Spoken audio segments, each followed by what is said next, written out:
बिस्मिल्लाहिर्रहमानिर्रहीम। अस्सलाम वालेकुम। मैं हूं आपका हेल्थ केयर प्रोफेशनल डॉक्टर सताम सैन और आप देख रहे हैं हमारा यूट्यूब चैनल मेडिसिन पॉइंट। क्या आप जानते हैं कि पाकिस्तान में हर दूसरा शख्स किसी न किसी किस्म का मल्टीविटामिन इस्तेमाल कर रहा है, लेकिन क्या आपको मालूम है कि 80% लोग इसे गलत तरीके से ले रहे हैं, जिसकी वजह से ना सिर्फ उनके पैसे ज़ाया हो रहे हैं बल्कि उनकी सेहत को वो फ़ायदा नहीं मिल रहा जिसकी वो तवक्को कर रहे होते हैं। आज की इस तफसीली वीडियो में हम बात करेंगे कि मल्टी वाइटामिन हैं क्या, उनकी ज़रूरत किस इंसान को है और उनको लेने का कौन सा गोल्डन टाइम है जिसमें आप उसे लेते हैं और आपको 100% रिजल्ट मिलेगा। वीडियो के आखिर तक लाजमी देखें क्योंकि मैं आपको बताऊंगा कि चंद ऐसी गलतियां जो आप करते हैं और उसकी वजह से आपके गुर्दे और जिगर असरअंदाज हो सकते हैं और आपको उनके मसाइल का सामना करना पड़ सकता है। मल्टीविटामिन क्या हैं? सबसे पहले एज ए फार्मासिस्ट हम बात करेंगे कि मल्टीविटामिन क्या हैं और उनको कैसे इस्तेमाल करना चाहिए। मल्टीविटामिन कोई जादू की गोली नहीं है, ये आपकी खुराक का नेमुल बदल नहीं बल्कि सप्लीमेंट है। अगर आपकी खुराक में फल, सब्जियां और गोश्त शामिल नहीं है तो आपका जिस्म विटामिन की कमी का शिकार हो सकता है, जिसकी वजह से आपको थकावट, बालों का गिरना, चिड़चिड़ापन और पट्टों में दर्द, ये सब अलामात आप में शो हो सकती हैं। अगर आप में से किसी को इनमें से कोई भी अलामत शो होती है तो आपको मल्टीविटामिन की ज़रूरत पेश आ सकती है।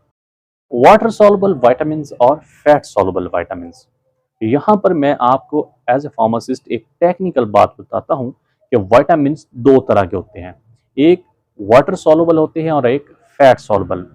वाटर सॉल्युबल विटामिन्स ऐसे होते हैं जो पानी में हल हो जाते हैं और ये बॉडी में स्टोर नहीं हो सकते, इसलिए इनको रोजाना की बेस पे लेना पड़ता है। इन विटामिन्स में विटामिन बी और विटामिन सी शामिल है।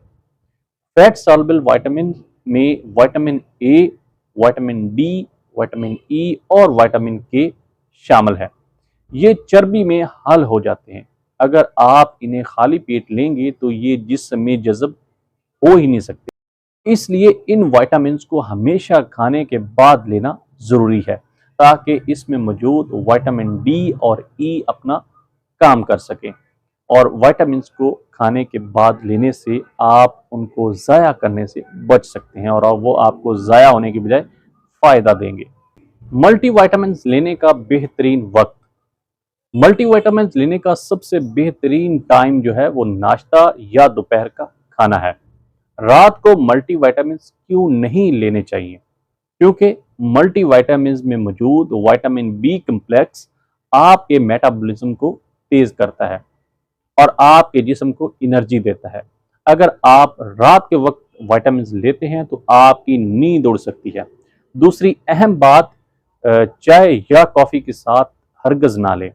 चाय में मौजूद टैनिन्स विटामिन को जज़ब होने से रोकते हैं। कम से कम 1 घंटे का वक्फा लाजमी रखें, क्योंकि अगर आप विटामिन और चाय को इकट्ठा इस्तेमाल करते हैं तो आपके विटामिन आपकी बॉडी में जज़ब नहीं हो सकेंगे और आपको फ़ायदा नहीं देंगे। मल्टीविटामिन लेने की एहतियाती तदाबीर और साइड इफ़ेक्ट्स, याद रखें हर चीज़ की ज़्यादती बुरी है। अगर आप ज़रूरत से ज़्यादा मल्टीविटामिन लेंगे तो ये टॉक्सिटी पैदा कर सकते हैं। ख़ास तौर पे वो लोग जिन्हें गुर्दों या जिगर का मसला है, वो अपने डॉक्टर के मशवरे के बगैर इसे इस्तेमाल ना करें। अगर आपको इसे लेने के बाद मैदे में बोझ या मतली महसूस हो तो इसका मतलब है कि आपके मैदे ने इनको कबूल नहीं किया और ये आपके लिए सूटेबल नहीं है, या आप मल्टीविटामिन को गलत वक्त पे ले रहे हैं। उम्मीद करता हूं कि आज की इस तफसीली वीडियो से आपको बहुत कुछ सीखने को मिला होगा। मेडिसिन के मतलब आपको कोई भी इंफॉर्मेशन चाहिए हो तो आप हमारे दिए गए व्हाट्सएप नंबर पर रब्ता कर सकते हैं। वीडियो को लाइक कर लें और चैनल को सब्सक्राइब कर लें, बेल आइकॉन को प्रेस कर लें ताकि ऐसी इंफॉर्मेटिव वीडियो आप तक बर वक्त पहुंच सके। अपना और अपने प्यारों का ख्याल रखिएगा। मिलते अगले वीडियो में, तब तक अल्लाह हाफिज़।